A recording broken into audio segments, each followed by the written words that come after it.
This is Yao Yuqin reading Jimo May's The Gun Joke. It's funny, she said. How many people are shocked by the shooting and the next and next and the next? She doesn't mean funny as in funny, but funny. As in blood soup tastes funny when you stir in soil. Stop me if you haven't heard this one. A young man, old man, teenage boy walks into an office, theater, daycare, club, and empties a magazine into a crowd of strangers, family, students. Ever heard the one about the shotgun? What do you call it when a shotgun tests a liquor store's bulletproof glass? What's the difference between a teenager with hands in the air and a paper target charging at a cop? What do you call it when a man sets his own house on fire, takes up a sniper position, and waits for firefighters? Stop me if you haven't heard this one.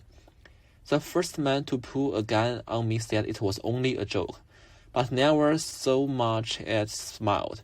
The second said, "This is definitely not a joke," and then his laughter crackled through me like a electrostatic. Funny how that works.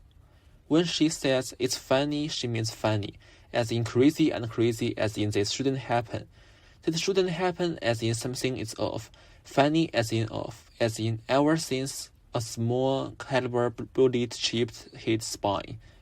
Your small friend walks kinda funny and his smile is off. The Gun Joke by Jimo May is a poignant commentary on contemporary society's insensitivity to gun violence. The poem uses repetition, rhetorical question, metaphor, and irony to critique the normalization of gun violence. The poem invites readers to reflect on the absurdity of a society where mass shootings occur with alarming frequency and how we can work towards change, which demonstrates that writing or the reading of a poem is an act of courage and defiance. One technique used in the poem is repetition.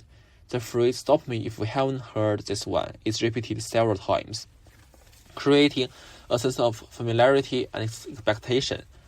The poem's structure imitates the repetitive nature of gun violence. The speaker recounts the same scenario with slight variations each time, imitating the endless reports of mass shootings. In the second stanza, the speaker says that, "What's the difference between a teenager with hands in the air and a paper target charging at a cop?" The use of rhetorical question is to emphasize the prevalence and variety of gun violence in society. The poet bravely reveals the seriousness of the problem of gun violence and hopes that people can come together to address the issue. The other techniques used in the poem are metaphor and irony. In the first stanza, the speaker compares the taste of blood soap stirred with soil to the shock of a shooting, creating a vivid image that emphasizes the sense of horror and disgust associated with gun violence.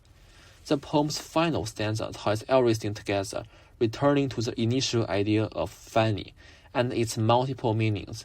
The speaker reminds us that gun violence should not happen and that something is off in our society.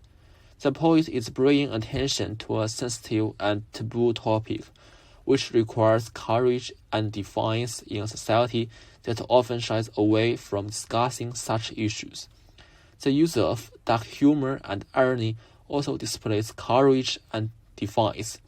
It takes bravery to use humor in a serious situation, especially one as tragic as gun violence.